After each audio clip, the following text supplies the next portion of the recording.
The first time my family called me a nobody, I was 14. It was not said like an insult at first. It was said like a fact. Like the sky is blue, like water is wet, like I was born to be less. We were sitting in my uncle's living room, surrounded by the smell of expensive cologne and polished furniture. My cousins laughed loudly, tossing jokes back and forth like they owned the world. My aunt poured tea into delicate cups, her gold bracelets clinking softly. And I sat there quietly, wearing a faded jacket, trying not to take up space. My Uncle Raymond leaned back in his chair and smiled at my mother. "You know," he said, "it is a shame. Your son has no ambition."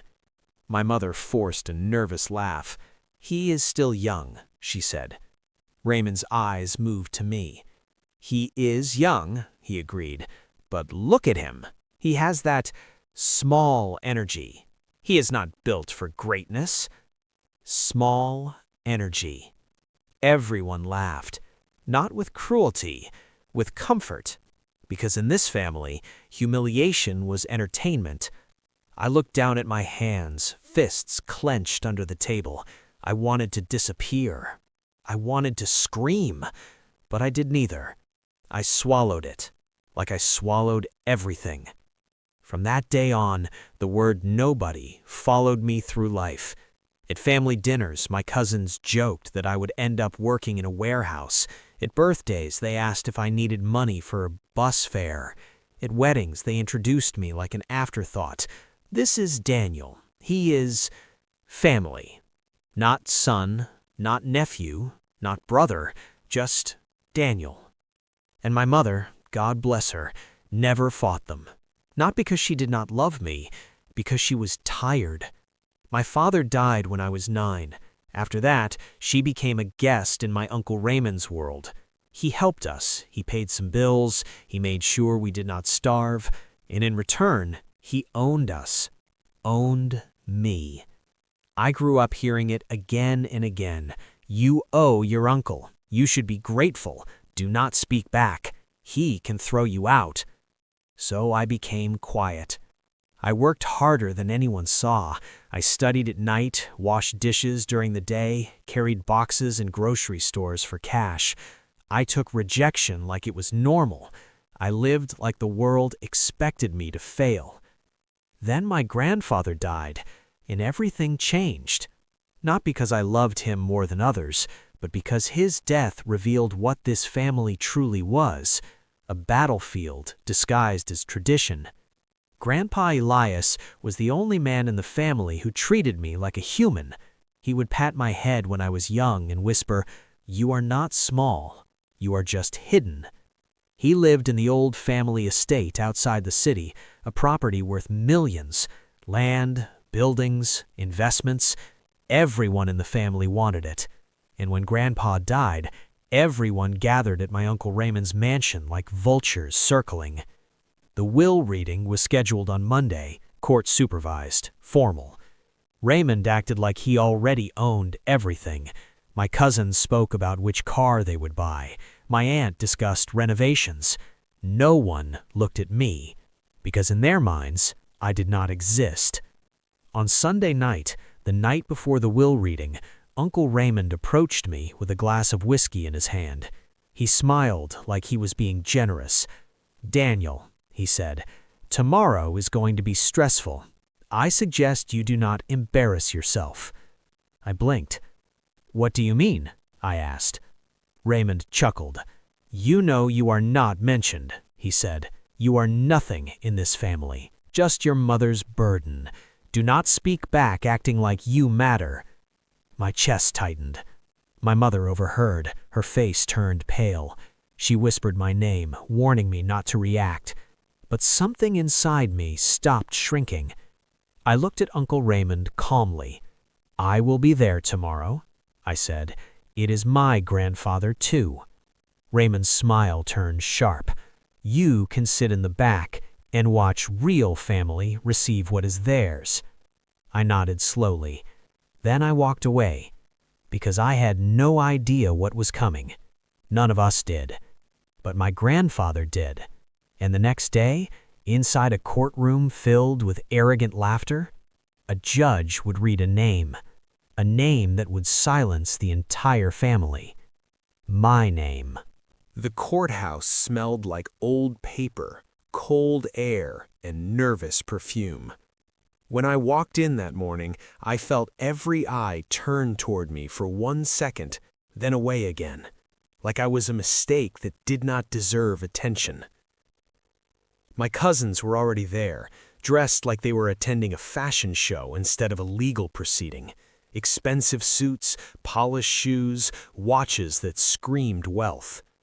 My Uncle Raymond stood near them, calm and confident, speaking softly to his lawyer, Martin Keene.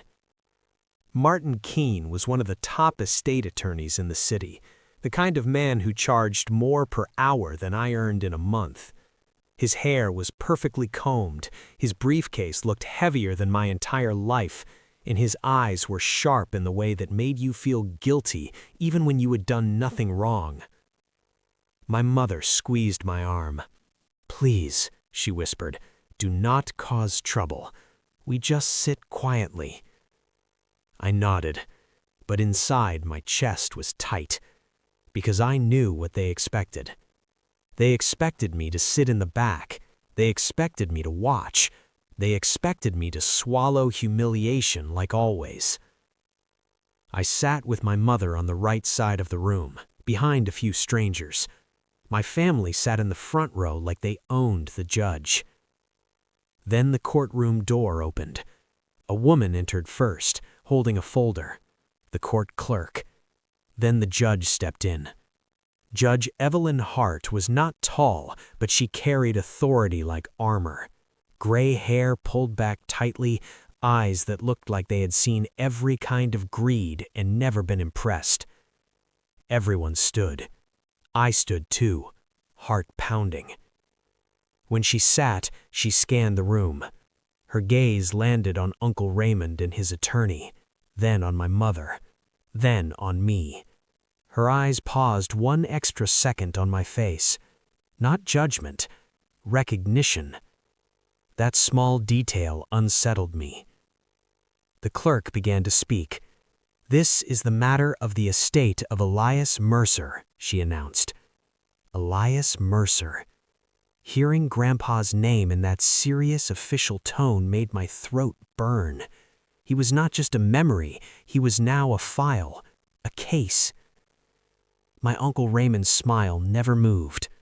The clerk continued, "We are here for the reading and execution of the will and estate distribution."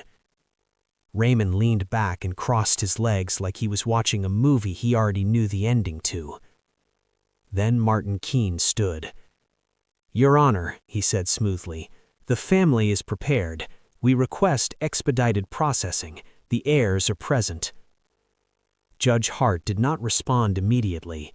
She looked at her documents. Then she asked, "Where is the appointed estate representative?" Martin smiled. "My client," he said, motioning toward Raymond. "Mr. Raymond Mercer. Elias trusted him." Raymond nodded graciously, like he was being awarded a medal. Judge Hart looked at Raymond. "Mr. Mercer," she said coldly, "I suggest you listen carefully today, because what you believe and what is written are often not the same." Raymond's smile twitched, just slightly. The clerk then called names. Each legal heir had to confirm presence. My aunt, my cousins, Uncle Raymond. Then the clerk paused and spoke again. "And Daniel Mercer." My heart stopped. Mercer? That was Grandpa's last name. I was Daniel Hale, not Mercer. I glanced at my mother. Her eyes widened.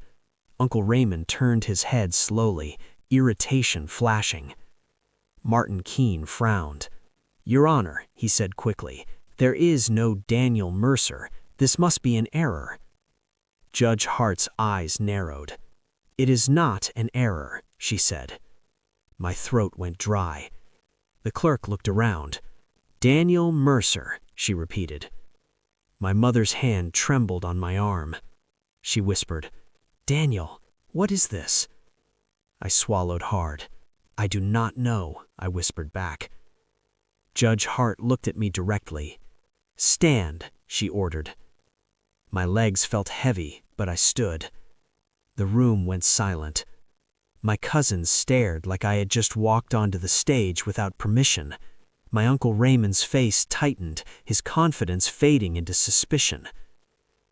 Judge Hart spoke slowly, clearly. Daniel, she said, approach the bench. My heartbeat crashed in my ears.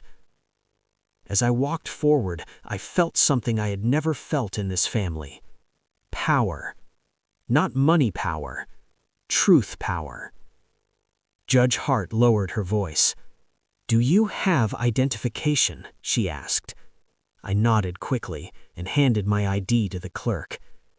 The clerk checked it, then frowned, then checked again. Judge Hart looked at my ID, then at me. You are Daniel Hale, correct? Yes, Your Honor, I answered. Judge Hart nodded. Then you need to know something, because Elias Mercer's will lists you as Daniel Mercer. The entire courtroom erupted in murmurs. My Uncle Raymond stood up abruptly. This is ridiculous, he snapped. He is not Mercer. Judge Hart slammed her gavel. Sit down, she ordered. Raymond froze, then sat, jaw trembling. Judge Hart looked at me again. Daniel, she said, do you know why your last name is different? I swallowed. No, I whispered. My father died when I was 9. My mother never told me anything. Judge Hart's eyes softened for a moment. Then today you will learn, and so will your family. My stomach turned, because whatever secret Grandpa buried was about to rise. And I could feel Uncle Raymond's hatred growing. Not because he hated me, because he suddenly realized the will was not going to crown him king. It was going to expose him as a liar. The silence in the courtroom felt thick enough to choke on. Uncle Raymond's face had turned a shade darker, like blood was rising to the surface. His lawyer, Martin Keene, leaned close and whispered furiously, but Raymond kept his eyes locked on me with pure disbelief. Not fear yet, disbelief. Because to Raymond, I was not a person. I was background noise, a charity case. And now that charity case was standing at the front of the courtroom while the judge held his family's fortune in her hands. Judge Hart adjusted her glasses and looked down at her papers. The court will proceed with the reading, she said firmly. There will be no interruptions. Martin raised his hand politely. Your Honor, he began, before we continue, I must clarify. Judge Hart cut him off. Mr. Keene, she said coldly, you will clarify when I allow it. Martin stiffened, then sat. My mother was trembling behind me. I could feel her panic without even looking. Judge Hart nodded to the clerk. Read the first section, she ordered. The clerk stood and began. Last will and testament of Elias Mercer. Hearing Grandpa's full legal name made my chest tighten again. The clerk continued, reading carefully. I, Elias Mercer, being of sound mind, declare this to be my final will. Then came the first blow. I revoke all prior wills and estate documents. Uncle Raymond's eyebrows lifted slightly. That sentence meant something important. It meant Grandpa had changed his will. Recently. The clerk read on. I appoint Judge Evelyn Hart to oversee the legal execution of this will. Murmurs. Everyone knew Judge Hart did not normally get appointed by name. That was rare. It meant Grandpa expected a war, and he wanted a strong woman in charge of it. Uncle Raymond's jaw clenched. Then the clerk reached the section everyone was waiting for, estate distribution. She began listing items, a minor cash amount to a charity, a scholarship fund, a donation to the town clinic. My cousins shifted impatiently. They did not come for charity, they came for power. Then the clerk said, "The primary estate, including the Mercer land holdings, the main residence, and associated investments, shall be transferred." The room leaned in. Even I leaned in, because I was not prepared for what came next. "To my grandson, Daniel Mercer." The air left the room. My Uncle Raymond stood so fast his chair scraped loudly against the floor. "No," he snapped. "No, that is wrong. That cannot be right." Judge Hart slammed the gavel. "Mr. Mercer," she shouted, "sit down immediately." Raymond's lawyer grabbed his arm. Raymond sat slowly, but his face looked like it might crack. The clerk continued reading, voice steady. "Daniel Mercer, born to my son Thomas Mercer and my daughter-in-law Aisha." My mother's hand flew to her mouth. I froze. Thomas Mercer. That name hit like lightning. My father's name was Thomas Hale, according to every document I ever saw. My heart pounded. I turned my head slowly toward my mother. Her eyes were glassy with fear. She was not confused. She was guilty. Judge Hart looked directly at my mother. "Mrs. Hale," she said, voice firm, "you will remain seated and silent unless I address you." My mother nodded shakily, tears falling. The clerk continued. "Daniel Mercer has lived under a different surname due to family threats, legal manipulation, and prior attempts to alter guardianship." Threats? Manipulation? My stomach twisted. The clerk read the next line slowly, like it carried weight. "In the event any party disputes Daniel Mercer's identity, I authorize immediate DNA verification through court order." My Uncle Raymond laughed bitterly. "He is not a Mercer. He is nothing." Judge Hart's eyes flashed. "One more outburst," she warned, "and I will remove you." Raymond shut up. My chest burned. Nobody. That word haunted me for years. Now it was dying in front of everyone. The clerk read further. "I also leave this statement to be read in court." The courtroom became deadly quiet. The clerk swallowed and began reading Grandpa's words, not legal language anymore. "Raymond," the clerk read, "you called Daniel a nobody because you thought he would never stand here. You thought money makes a man. You were wrong." My uncle's face turned pale. My cousins stared, stunned. The clerk continued. "You forged documents once before. You tried to take Thomas's share, and when you failed, you turned your hatred onto his son." My blood turned cold. Forged documents? Thomas's share? So that was it. This was not just about inheritance. It was about theft. A theft that started long before Grandpa died. The clerk read the next part, voice shaking slightly. "You threatened Aisha into hiding Daniel's true identity. You told her you would take her child if she spoke. You used your lawyer, Martin Keene." Martin Keene's face went white. He stood abruptly. "Your Honor," he began, "this is outrageous." Judge Hart slammed her gavel hard. "Sit down, now." Martin sat. My chest tightened. The lawyer, the same expensive lawyer, the same man who looked at me like I was dirt. He was part of it. My knees felt weak. I was not just learning I was someone. I was learning my entire life was built on fear. Judge Hart looked at me calmly. "Daniel," she said, "do you understand what is happening?" I swallowed, voice trembling. "I think so," I whispered. I am not a nobody. I am a Mercer." Judge Hart nodded. "Yes," she said, "and because you are a Mercer, today will not just give you an inheritance." She paused. "It will give you justice." My mother could not stop crying. When Judge Hart called for a short recess, she clutched my arm like she was holding on to the edge of a cliff. Her fingers were cold, shaking. "Daniel," she whispered, "please, I never wanted this." I looked at her. My chest felt like it was splitting. "You knew?" I said quietly. "All these years, you knew?" My mother opened her mouth, but no words came out. Her tears answered everything. Behind us, Uncle Raymond and Martin Keene stood in a corner, whispering fast like men planning an escape. My cousins stared at me like I had become a stranger overnight. And I was, because for the first time, I was not living in their story.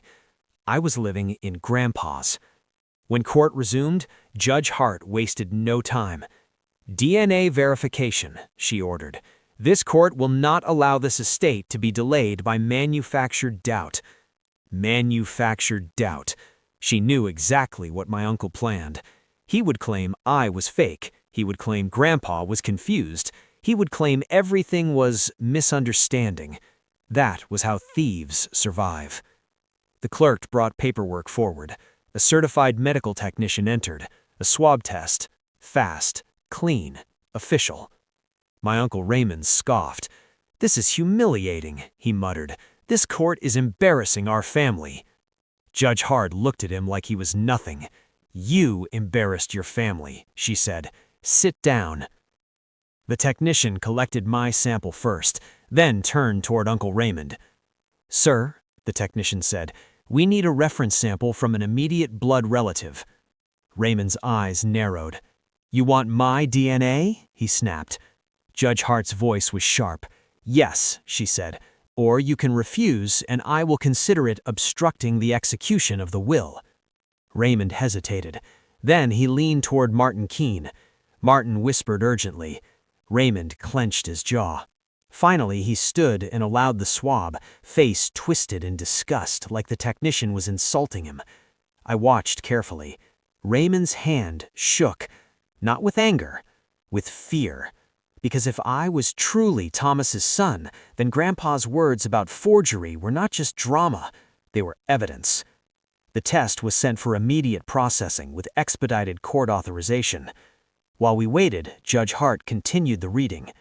The clerk turned to the section labeled Special Conditions and Instructions. My heart pounded.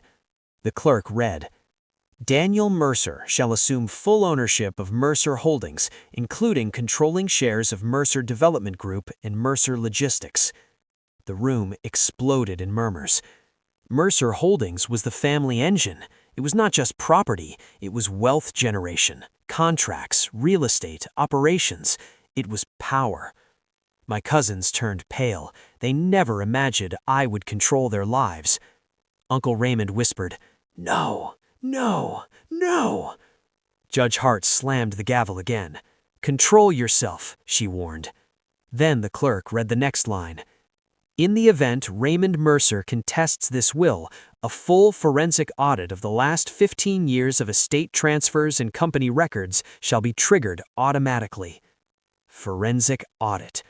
My Uncle Raymond looked like he had been slapped. Martin Keene's face tightened, lips pressed hard.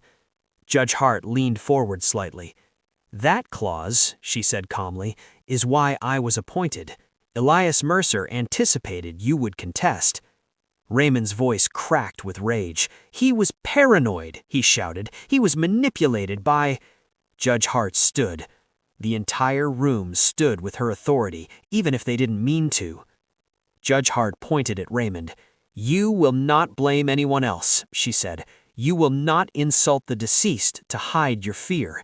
You will sit down and face the consequences." Raymond sat, and I understood something. My uncle was not powerful. He was just loud, and loud men collapse when the law becomes louder. 2 hours later, the court received the DNA report. The clerk placed it on Judge Hart's desk. Judge Hart opened it, eyes scanning quickly. Her face did not change. That terrified my uncle. Raymond leaned forward. "What does it say?" he demanded. Judge Hart looked up. Her gaze landed on me first. Then she spoke slowly and clearly, loud enough for the whole courtroom.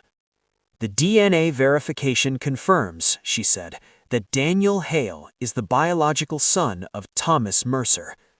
The air left my lungs. My mother sobbed loudly. My cousins froze. Uncle Raymond's face drained of blood. Then Judge Hart turned the page and delivered the final blade. And it also confirms, she continued, that Raymond Mercer is not the biological son of Elias Mercer. Silence. Dead silence. Raymond's mouth opened, but no sound came out. Judge Hart's eyes were cold. "Mr. Mercer," she said, "you are not a Mercer by blood." She paused. "But you have been stealing from Mercers for years." Martin Keene stood quickly, panicked. "Your Honor, this is—" Judge Hart cut him off. "Mr. Keene, sit down. You will speak when criminal investigators ask you questions." Criminal investigators. The room shook with whispers.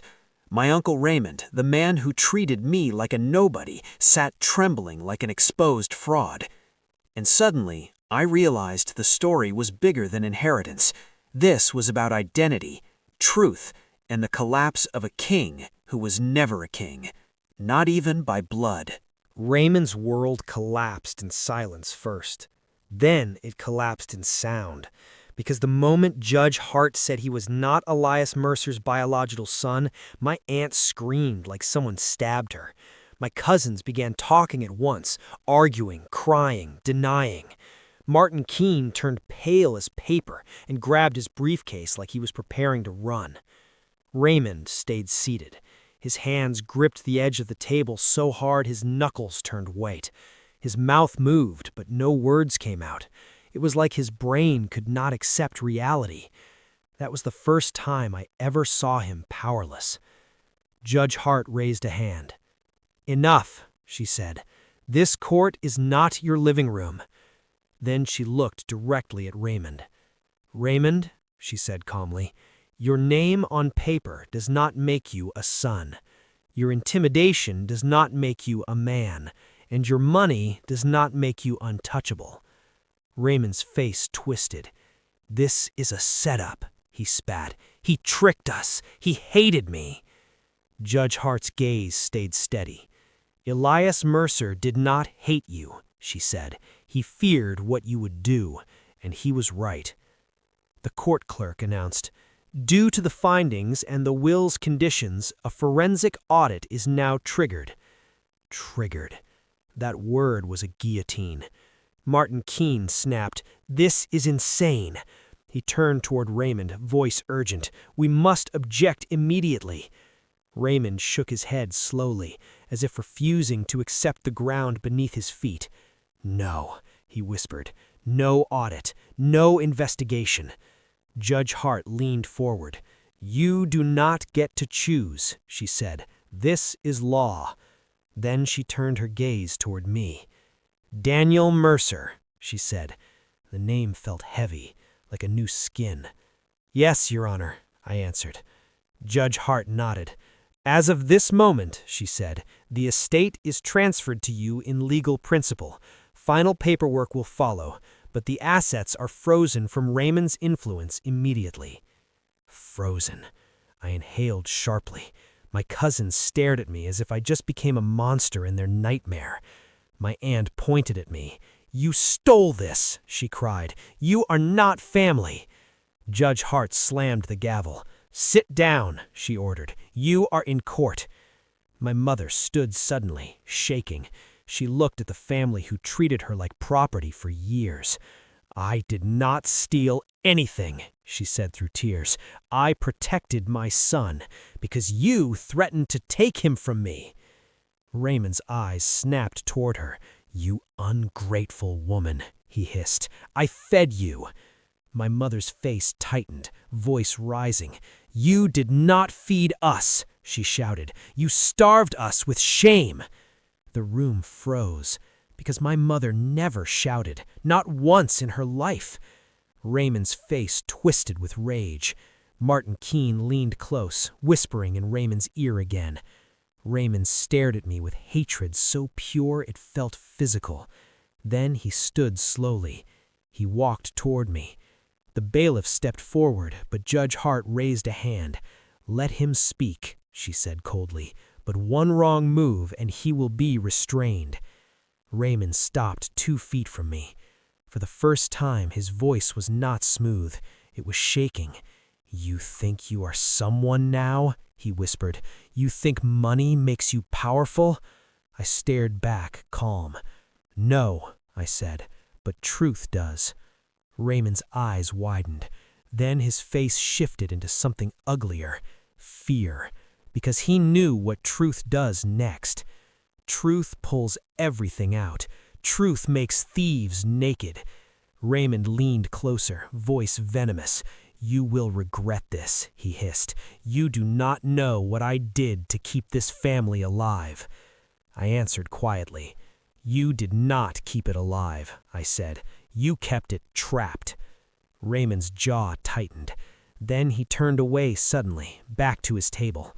But as he sat, I noticed something. His lawyer's briefcase was open, and inside it I saw a thick folder marked Transfer History, Mercer Holdings. Audit files. Martin Keene was not just defending Raymond, he was hiding evidence. That night after court adjourned, Victor Cruz, now my estate attorney, met me in a private hallway. "We have something serious," Victor whispered. "The judge wants investigators here within days. The audit will dig into property transfers." I nodded. "Do it," I said. Victor looked at me carefully.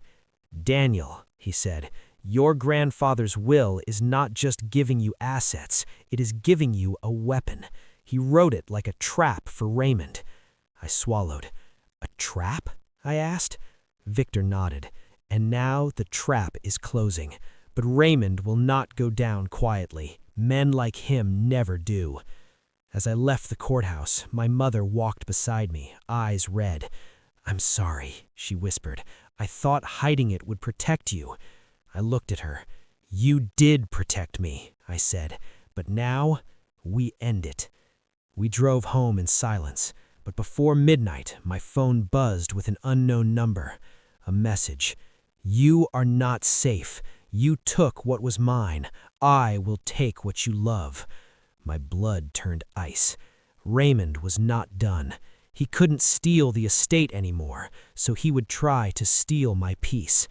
And I realized the next part of this story would not be court papers.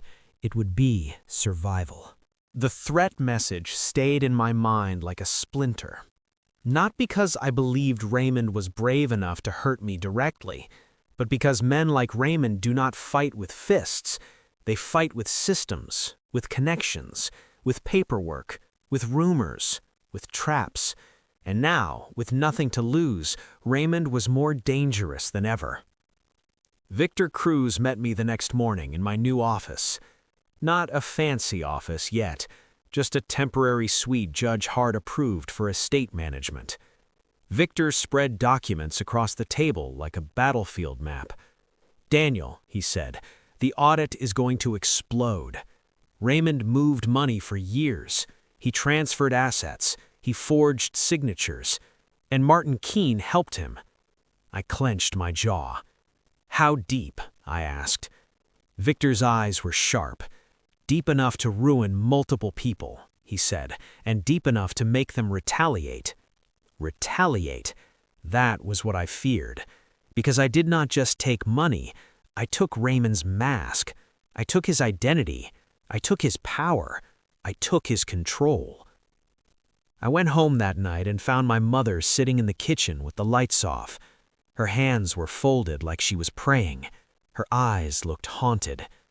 "Mom," I said softly, "what else did he do?"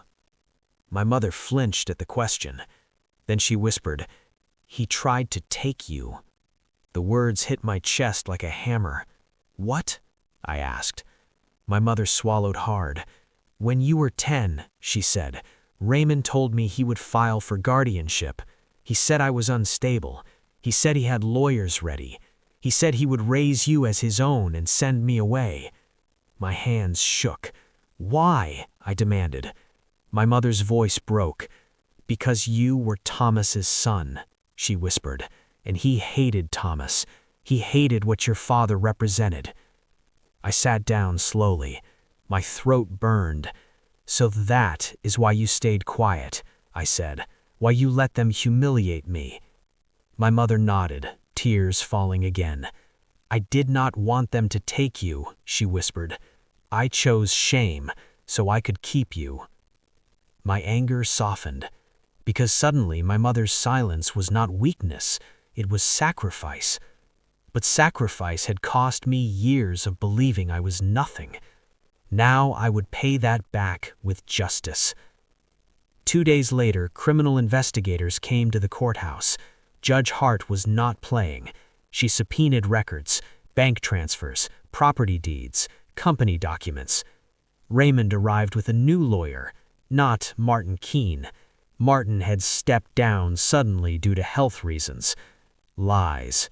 He stepped down because the audit would swallow him. Raymond's new lawyer was slick and younger, a man named Jeremy Cross. He smiled too much. Jeremy requested private discussion with Victor. Victor refused. Then Jeremy approached me in the hallway.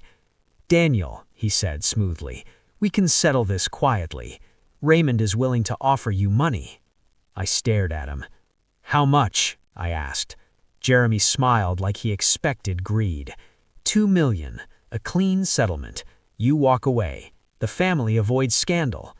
I laughed softly. 2 million. To erase years of humiliation. To buy silence. To keep Raymond safe. I leaned closer. "You think this is about money?" I asked. Jeremy's smile stiffened. "It is always about money," he said. I shook my head. "No," I replied. "This is about who I am and who he pretended to be." Jeremy's eyes narrowed. "Then you will lose more than you gain," he warned. "Raymond has connections. He can make your life very difficult." I smiled politely.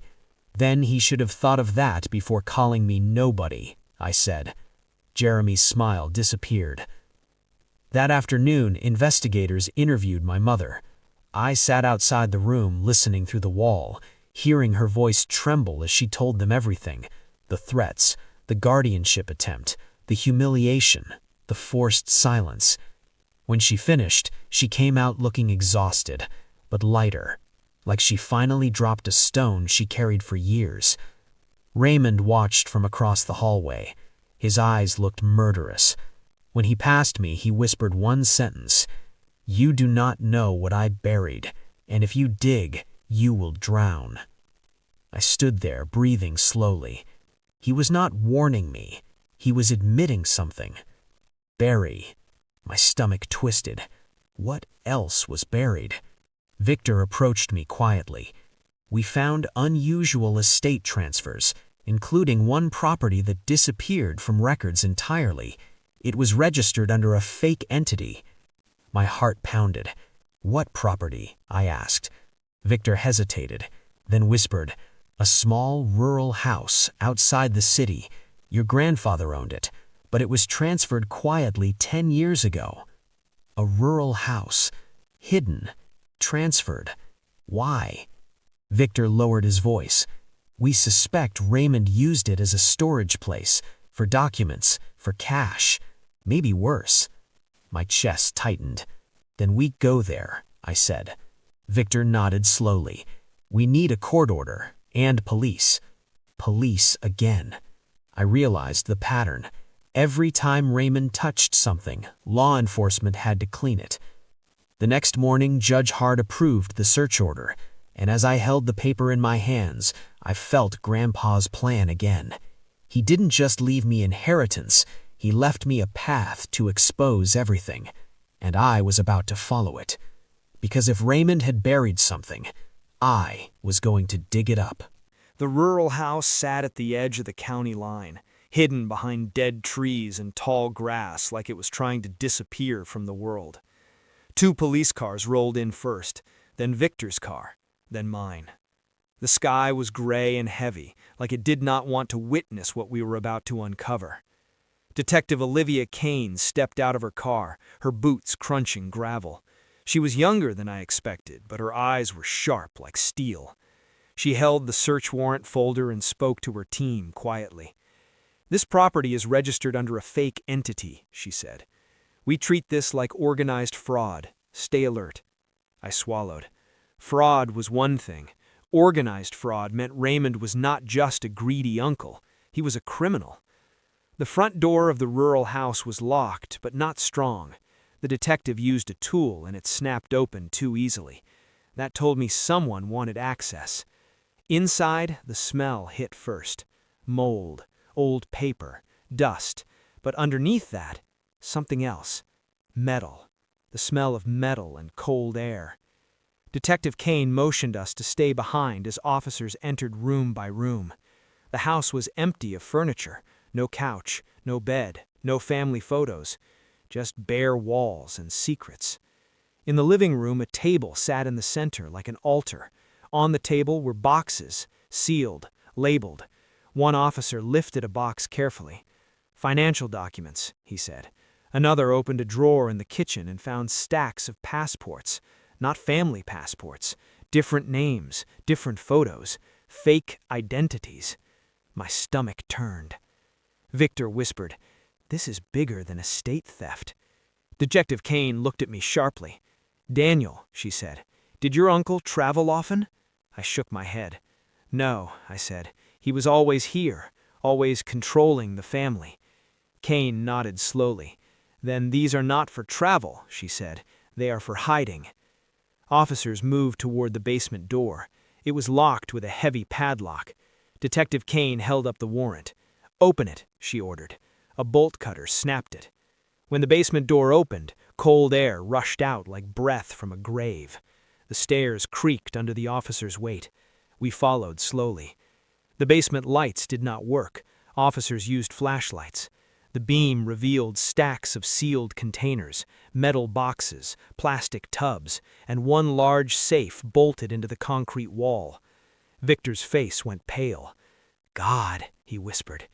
Detective Kane walked toward the safe, inspecting it. "This is not normal storage," she said. "This is evidence storage." An officer found a key taped under a beam. Too easy, like someone expected to return. Detective Kane opened the safe. Inside were documents sealed in plastic, bank account numbers, offshore transfer records, deeds, birth certificates. Then Kane pulled out something that made my heart stop. A folder labeled Thomas Mercer, Incident Report. My hands trembled. That was my father. My father's death was listed in old family stories as an accident, a car crash, a tragedy, a random event. Now there was an incident report. Detective Kane opened the folder. My eyes scanned the first page. Traffic collision investigation. Suspected sabotage. Brake line tampering. My breath left my lungs. Sabotage? My knees felt weak. Victor whispered, "Daniel." Kane looked carefully, then looked at me. "This report was never officially filed," she said. "It was buried." Buried. Raymond's word echoed again. "You will drown if you dig." I swallowed hard. "So my father did not die by accident?" I whispered. Detective Kane stayed calm, but her eyes sharpened. "We cannot confirm," she said, "but this indicates suspicion, and it was hidden, not resolved." I stared at the document like it was poison. My whole life I believed Dad died because life was unfair. Now I was facing the possibility he died because Raymond wanted him gone. Because if Thomas was alive, Raymond would never have controlled the family, and I would never have been nobody. An officer called out from the corner. "Detective, we found cash," he said. Stacks of cash inside plastic. Another officer found weapons. Not heavy weapons, but enough to intimidate. Detective Kane's voice turned cold. "This is a criminal operation," she said. Then she turned to me again. "Daniel," she asked quietly, "is there anyone else in your family who could be involved?" I hesitated. My mind flashed to my aunt, my cousins, Martin Keene, the smiles, the jokes, the way they always treated me like dirt. Not because I was poor, because they wanted me silent. "Yes," I said, "there are people who knew. Maybe not everything, but they knew enough." Detective Kane nodded slowly. "Then we expand, we subpoena, we investigate." Victor leaned toward me. "This is the drowning Raymond warned about," he whispered. I looked at the incident report again. I did not feel drowned. I felt awakened, because the story was not only about inheritance, it was about murder, and if Raymond had a hand in my father's death, then the courtroom was only the beginning. This was now a criminal case, a life case, a revenge case. As officers carried evidence boxes upstairs, I stood in the basement staring at the safe. Grandpa Elias didn't just trap Raymond legally, he trapped him morally, because every lie Raymond built was now collapsing into proof. And I knew one thing for certain. I was done being nobody. Now, I was the man who would dig until the truth screamed. Raymond was arrested the next morning. Not quietly, not politely. He was arrested in front of the same mansion where he mocked me my whole life. Detective Kane made sure of that. 2 police SUVs pulled into his driveway at sunrise. Officers approached the doors with purpose. His neighbors watched from behind curtains, hungry for scandal. Raymond stepped outside in a robe, half awake, confused. Then he saw the handcuffs. "What is this?" he demanded. "This is harassment." Detective Kane held up the warrant. "Raymond Mercer," she said coldly, "you are under arrest for fraud, identity document possession, and evidence concealment." Raymond laughed like he could not believe the world dared touch him. "Fraud?" he scoffed. "You are making a mistake. I will sue you." Detective Kane did not flinch. "You can sue from jail," she said. Then she signaled the officers. They cuffed him. The moment the cuffs clicked, Raymond's face changed. His arrogance drained. His eyes flashed panic. Then he looked at me. I was standing at the edge of the driveway, silent, not smiling, not gloating, just watching. Raymond's lips curled with hatred. "You," he hissed, "you did this." I stepped forward calmly. "No," I said, "you did this. I just stopped being quiet." Raymond's jaw trembled. "You think you are a Mercer," he spat. "You are nothing without me. I made you small." I stared at him. "You failed," I said. "You made me patient." Detective Kane pushed him toward the car, but before Raymond entered, he turned his head again, like a snake making a final promise. "You will not enjoy the money. You will learn why Thomas died." My blood turned ice. Detective Kane heard it. She grabbed Raymond's collar and slammed him against the SUV. "What did you just say?" she demanded. Raymond smirked, breathing heavy. "Nothing," he said. "Just family talk." Detective Kane's eyes narrowed. She turned to me. "Daniel," she said, "I want a full statement. Now. Every memory, every threat, everything he ever said about your father." I nodded. Because suddenly the investigation was no longer about deeds and money. It was about death. At the station, Raymond tried to negotiate. He requested his lawyer, not Jeremy Cross, not Martin Keene, a different name. A name that made Detective Kane stiffen. "Patrick Sloan," Kane whispered to her team. "That is not an estate lawyer. That is a criminal defense shark." A shark meant Raymond was deeper than anyone knew. Victor sat beside me as I gave my statement. My voice stayed steady, but my hands shook under the table. I told them the history, the insults, the guardianship threat, the new threats, the rural house, the incident report. When I mentioned Thomas's file, Kane's eyes sharpened. "We are reopening the collision. Full investigation." Reopening. That word felt like breathing after drowning, because my father deserved truth, and so did I. 2 hours later, my phone rang. Unknown number. I almost ignored it. Then I answered. A calm male voice spoke. "Mr. Mercer," he said. Mercer. The new name still sounded strange. "Yes," I replied. The voice continued.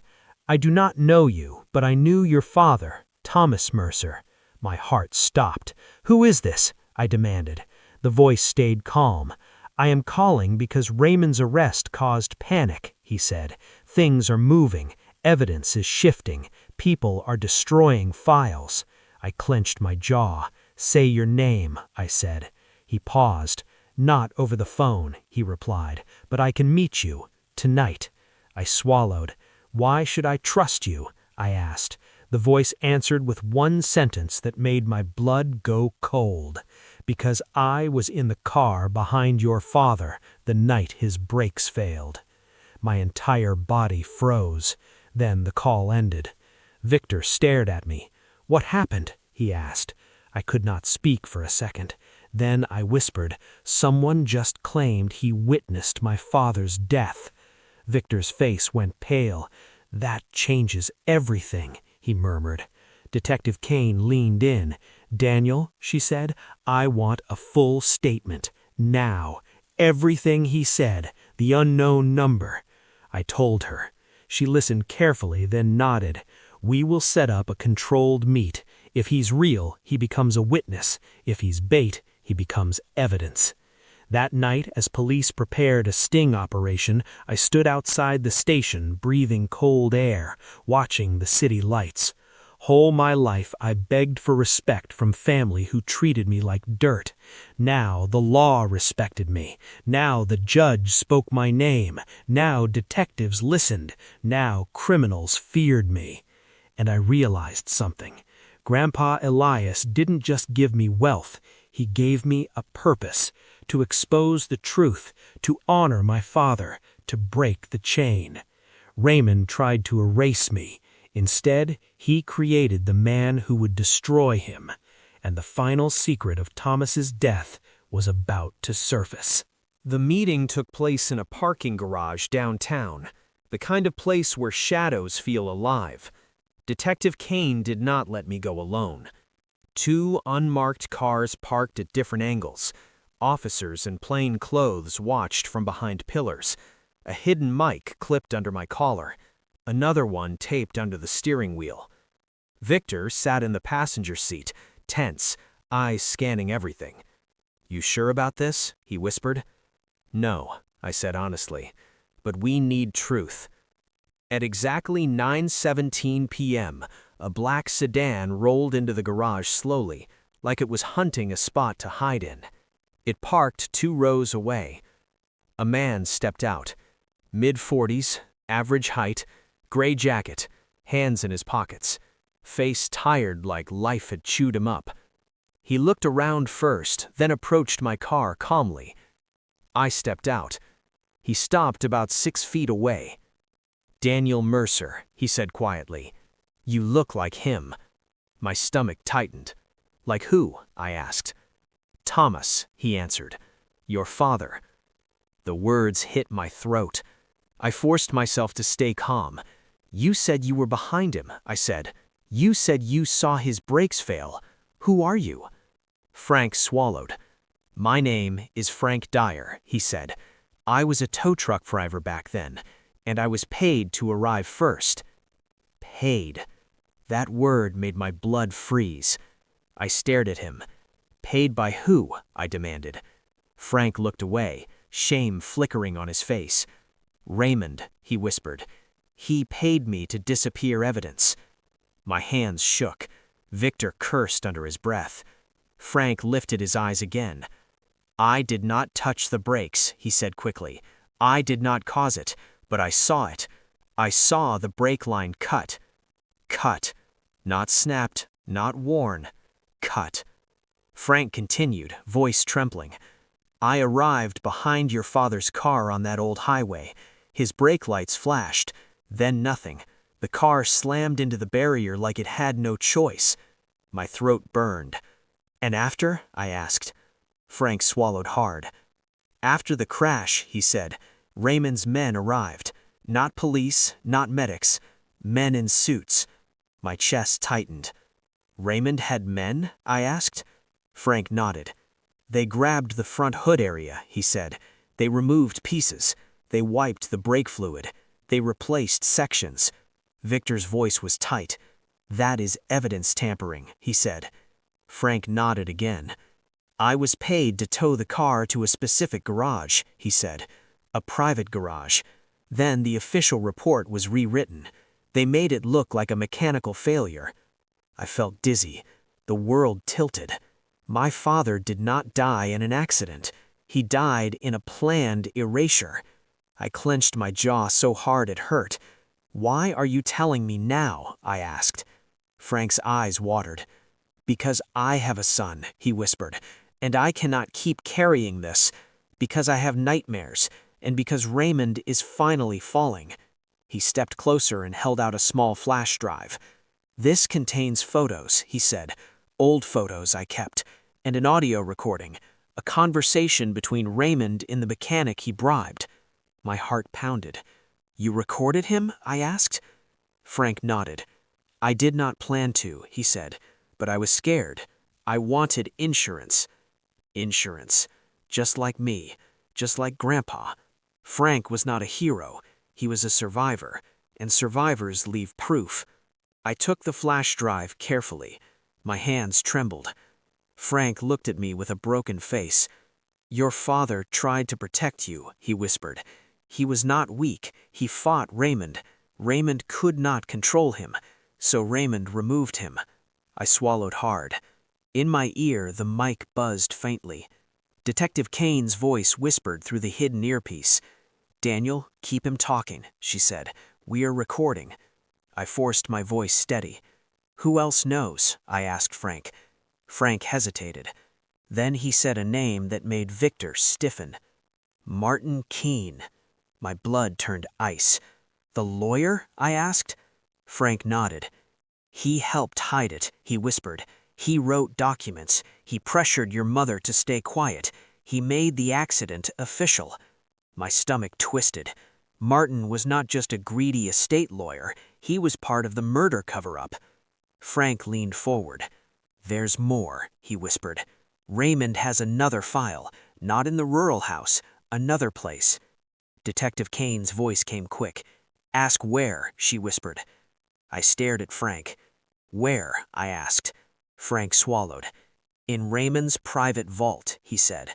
A bank vault under a fake name. It holds the real evidence, the original sabotage report, in the payoff ledger. Ledger.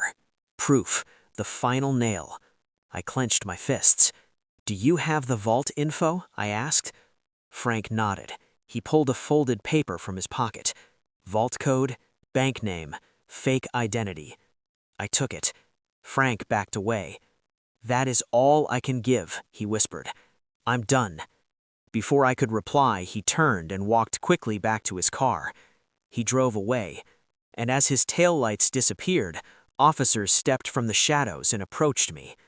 Detective Kane appeared beside me. Her face was serious. This becomes homicide, she said. This is no longer estate drama. This is murder. My throat tightened. So Raymond killed my father, I whispered. Detective Kane nodded slowly. Now we prove it, she said. Victor squeezed my shoulder. We finish it, he whispered. I stared at the flash drive in my hand. My whole life they called me nobody. Now I was the man holding evidence that could destroy the king of my family. And for the first time, Raymond Mercer was the one who should be afraid. The bank vault felt colder than the courthouse. Courts are loud, banks are quiet, and quiet places hide the worst secrets. Detective Kane did not wait. Within hours of Frank's testimony, she secured a warrant to open the vault. The judge who signed it was not Judge Hart, but Judge Hart was informed immediately. When law and inheritance collide, power collapses fast. The next morning, I stood outside the bank with Victor and two detectives. The sky was clear, almost cruel. People walked past holding coffee, laughing, living normal lives. They had no idea I was about to open the coffin of my past. A bank manager led us downstairs to the private vault rooms. Steel doors, cameras, security checks, fingerprint access. Detective Kane showed the warrant. The manager swallowed hard and nodded. Yes, detective, he said. We will cooperate. The vault was registered under a name that made me sick. Thomas Mercer. My father's name. Raymond did not just kill him, he used his identity as camouflage. Detective Kane's jaw tightened. He is sick, she muttered. The manager unlocked the vault room. A smaller steel box sat inside, numbered. The manager stepped back. "I do not know what is inside," he said. Detective Kane nodded. "You will not," she replied. The box door opened with a heavy click. Inside were folders sealed in plastic, and a small notebook, and a memory card. Victor reached in carefully and lifted the notebook. It was labeled, "Payoff Ledger." My hands trembled. Detective Kane opened it. Names, amounts, dates, signatures. Then I saw one line that made my throat lock. Tow driver, Frank Dyer, cash. Mechanic, D. Hansen, cash.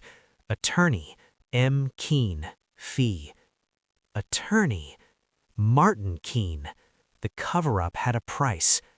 Detective Kane's voice turned sharp. "This is conspiracy," she said. "And this," she tapped another line, "this is murder for hire funding." My stomach churned. Victor pulled out another folder. Inside was the original sabotage report, typed, signed, and stamped. It clearly stated, "Brake line intentionally severed, likely staged collision, evidence suppressed, case closed under pressure." Under pressure? From Raymond? Then there was the final item, a sealed envelope. The handwriting on it was familiar. Elias Mercer. Grandpa. Victor carefully opened it. Inside was a letter, not to the judge, not to lawyers, to me. "Daniel, if you are reading this, the truth has surfaced. Raymond has done unforgivable things. He murdered Thomas. He tried to erase you, but I protected you the only way I could. I hid you in plain sight. I wanted to destroy Raymond years ago, but he had too much control then, so I waited. I built a trap that could not fail. The will was the weapon. The audit was the knife, and you are the hand that finishes it. Do not seek revenge with anger, seek justice with law. Love, Grandpa." My throat burned. I could not speak. Detective Kane stared at the letter, then looked at me. "Daniel," she said quietly, "Raymond is finished." Raymond was arrested again that afternoon, this time not for fraud, for homicide conspiracy. When detectives walked into the holding room, Raymond tried to smile like always. He tried to act powerful. But Detective Kane placed the payoff ledger in front of him. Raymond's face cracked. He stared at the page. His lips trembled. Then he whispered, "Elias." Not in hatred, in fear, because Grandpa was dead, but still destroying him. Raymond's lawyer tried to argue, tried to delay, tried to negotiate. Detective Kane shut it down. "Your client used a dead man's name to store evidence, and now he will rot." In court, Judge Hart faced Raymond one last time. Raymond stood shackled, no expensive suit, no confident smile, just a man exposed.